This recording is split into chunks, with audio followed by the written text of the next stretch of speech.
This is my 2022 in games. This is LED of LED Games. Make sure to hit the like button and subscribe. So today we're going to have a little retrospective on the year, on 2022, and the games that either I played the most or had the strongest impact on me. The games that I've chosen for this particular list are the games that I associate with certain times of 2022. I think about, X game at the beginning of the year or X game in the middle of the year that I played a lot because I clearly had a lot of fun with it if I played with it that much that I'm starting to associate different seasons with the game. Kind of like the experience of perfume, if you know what I mean. Anyway, first off, my list is going to be totally different than your list, and you know what? I love that. I love that about games. I love that we can all play so many different ones and get so many different things out of them, but these are my picks, and I hope that you like it. I'm really looking forward to playing even more games in 2023 since I just started my YouTube in November of this year. If there's any games that you want to make sure that I play next year, please let me know in the comments below. So, the beginning of my year was very Pokemon heavy, exceptionally Pokemon heavy. I think that January and February were pretty much dominated by Pokemon games. And these were the two games that I played. Pokémon Legends Arceus. There's a lot to say about this game. This was the first time in a long time that I have been legitimately impressed by a Pokemon game. For years, Pokemon has been pretty much a conveyor belt that just kept replicating the same formula over and over and over again, and it just happened to maybe sometimes look better, but not always. Regardless, it was all kind of the same and stale. Legends Arceus introduced a ton of amazing new features that just completely improved the game and the gameplay. It just was like night and day. So you had the ability to catch your Pokemon without battling. You were able to sneak around in the bushes and try to surprise your Pokemon. You didn't even have to battle in order to catch a Pokemon. This is revolutionary for the series. And you know what? At the end of the day, it's just fun. Like, the tone to this entry just felt different from the very beginning. Like that scene where you're walking through the town for the first time, it just gives you a different feeling that I've never had in a Pokemon game, at least in a very long time. And so for me, Pokemon Legends Arceus is kind of like a glimpse into the possible future for the Pokemon franchise, and I really hope that it continues in this way. I have really two main hopes. I hope that there will be another Legends game in the future. And secondly, I hope that the future mainline games will feature more of the stuff that Legends introduced to us, because I just know what Pokemon has the potential to be now, and I don't want anything less. So Pokemon Legends Arceus, amazing. Highly recommend. Okay, like I said, I played a lot of Pokemon at the beginning of the year, and so my second Pokemon pick was Pokémon Snap, another Pokemon game on the list, because you know what? Pokémon Snap is a very beautiful game. It also had the ability to strike wonder in me. For the Pokemon, I felt wonder about Pokemon again. Not the franchise, but the Pokemon. Now, a caveat. I know that this came out in 2021, and I didn't play the original Pokemon Snap. Not really. I think I played it at a friend's house like once or twice, and I remember Charizard or Pikachu being there, but I didn't play the original Pokemon Snap, so I don't have the nostalgia for it. It just didn't hit me the same, but man, Pokemon Snap was fun. All the new maps, seeing cool Pokemon in these like exceptionally beautiful environments, and just the exploration aspect of the game was so much fun. There were certain moments in the game where I learned that if you did, throw this thing here or did that, then a whole new path or area of the map would open up to you, and you would just never know that that was an option unless you did these different things. And that was so cool. There was just a lot of joy to exploring the Pokemon world. It's just wholesome, fun game, and I highly recommend it. So after the Pokemon saga that I was playing at the beginning of the year, I actually shifted away from playing games to watching gameplays on YouTube, and I thought that this was worth talking about because it's still game related, and I was able to get a lot out of these games. Like I love YouTube. YouTube is just amazing. So I wanted to talk about not only the games, but the people that were able to share the games with me and why I loved it so much.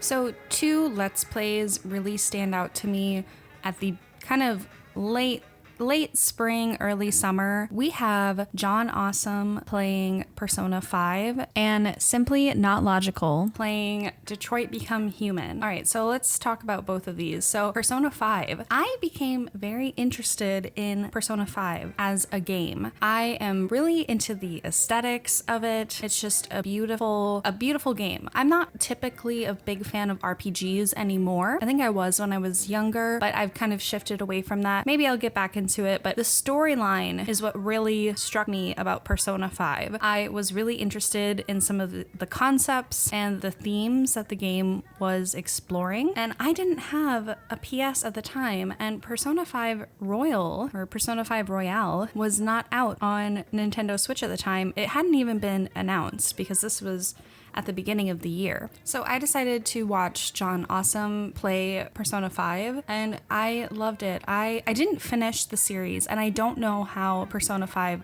ends. It's a very long series. I think I got to like episode 152 or something on his playlist. And if you're at all interested in Persona 5 and you're not sure if you're actually wanting to play the game or commit, I would recommend heading over to his channel and watching it. It's amazing. Highly recommend it. I do plan on playing Persona 5 Royale at some point in time and actually seeing how the game ends, but Persona 5 is top tier for me. Now, Detroit Become Human. This is actually, I think maybe the second or third, I think this is the third playthrough that I have watched of Detroit Become Human. I really love Detroit Become Human. I think it is an amazing game, super revolutionary. Again, I'm very story driven, so the storylines in Detroit Become Human was just so intriguing to me. And I'm always interested to know, what kind of path people will take. And I've watched Jacksepticeye play, and I've also watched PewDiePie, and now I've watched Christine from SimplyNotLogical play Detroit Become Human, and mainly to see kind of what decisions they end up making. And so if you haven't watched or played Detroit Become Human, I highly recommend it. This was another situation where I watched it because I didn't have access to the game, and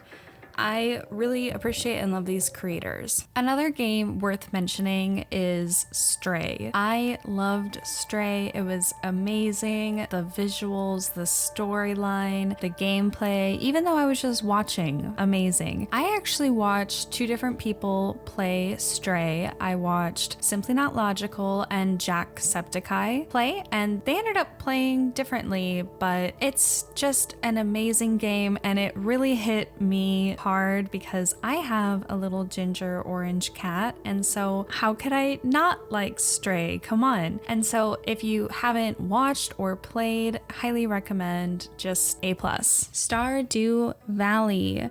This was also the year that I played Stardew Valley for the first time.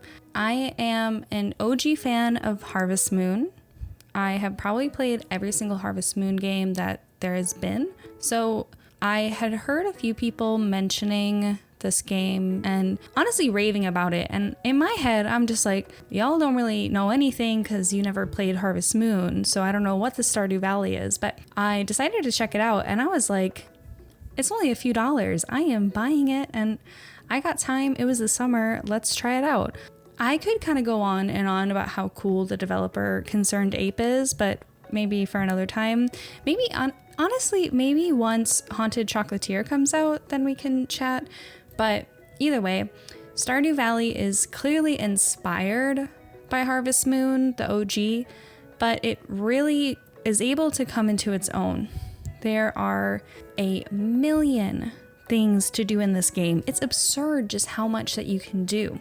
It has the traditional farming elements, but then it also introduces these caves, and the storyline is just really, it's kind of insane how deep it gets. Like the Stardew Valley iceberg is kind of intense. If you're interested, I would encourage you to learn more about it. It's It's really cool. But anyway, it's just a really fun game to be able to relax and escape, but there's also intrigue if you want to go in that route. You can play it in a million different ways, and that's what's so cool about it. So if you are interested, I would highly recommend that you pick up Stardew Valley. You really don't have much to lose. Moving on to kind of the fall period, I played a lot of Among Us, surprisingly. Among Us.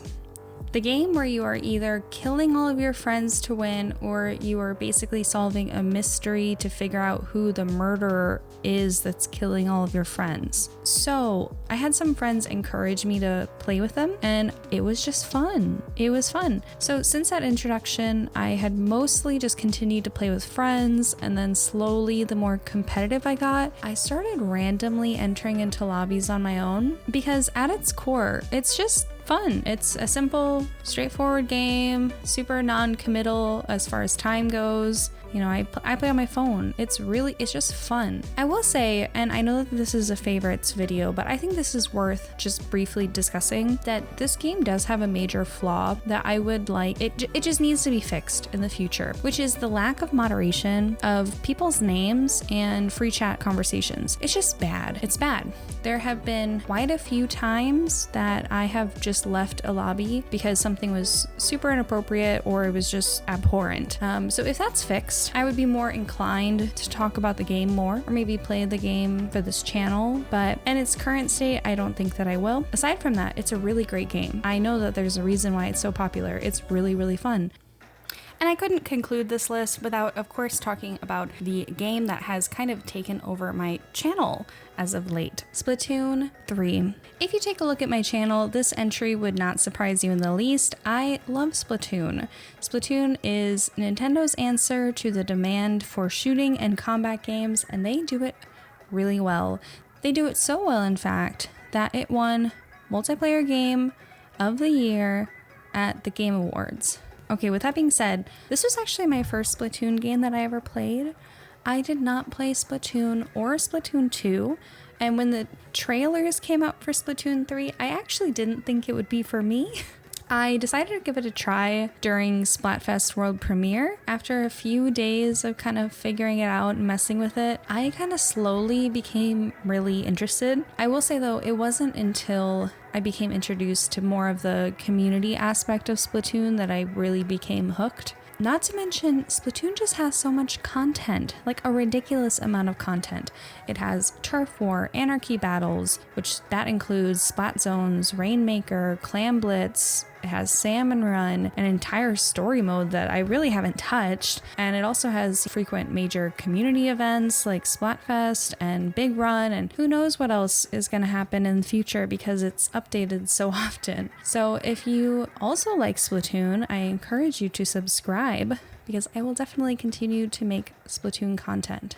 So that's my year in games. If you like the video, make sure to hit the like button and subscribe, and let me know what games defined your 2022.